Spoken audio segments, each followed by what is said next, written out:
Hey, Daryl here, and this is my daily devotional.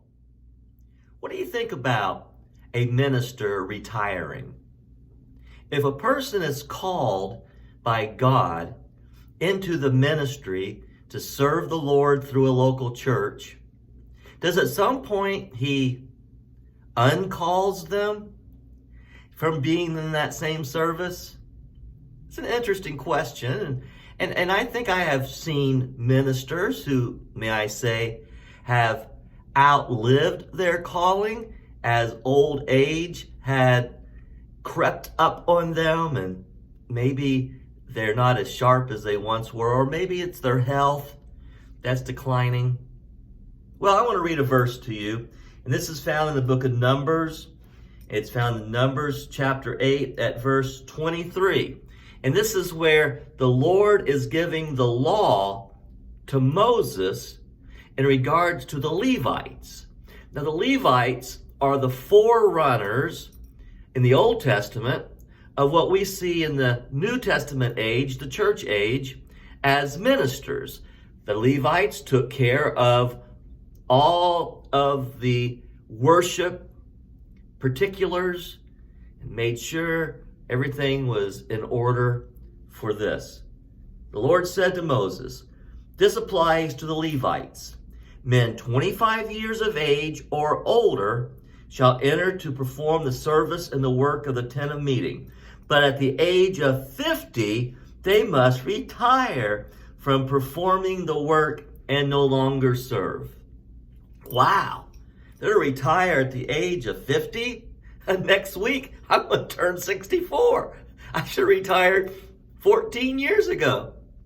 Wow. Well, in the text that we're studying today, we see the retirement of the judge, Samuel.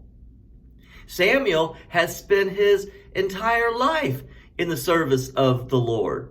You remember his mother handed him over as soon as he was weaned to the temple where he was raised and then called to be a judge. But remember, the people, they turned against him. They even turned against theocracy, the God who governed them, and asked for a king. And so now they have a king, King Saul.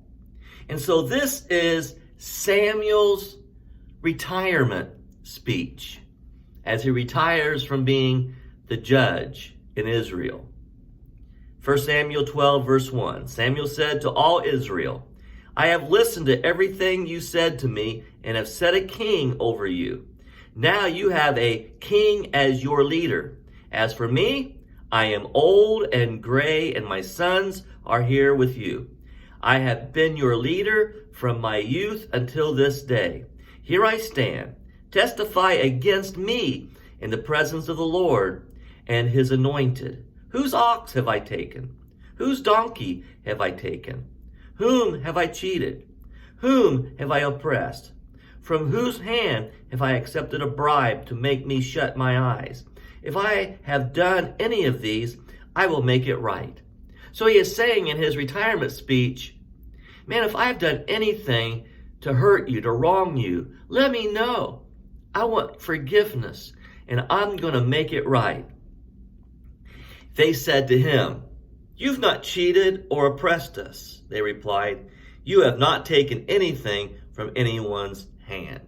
So as he continues his speech in his retirement time, he reminds them of all that they had done against the Lord. He reminds them that they forgot the Lord their God, so he sold them into the hand of the commander Hazar. They forgot about the Lord, and Nahash, the king of Ammonites, turned against them, and all these things because they had turned against the Lord, thus turning against Samuel as the judge. But now as he retires, he finally says this, "As for me, far be it from me that I should sin against the Lord by failing to pray for you."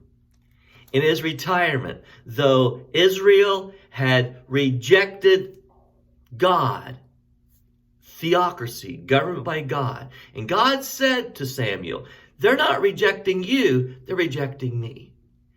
Even in this, as he steps aside in retirement, he said, but I'm going to pray for you. Oh, may we always be willing to pray for those that God has entrusted to our care, no matter how they have treated us. God bless you. Good day.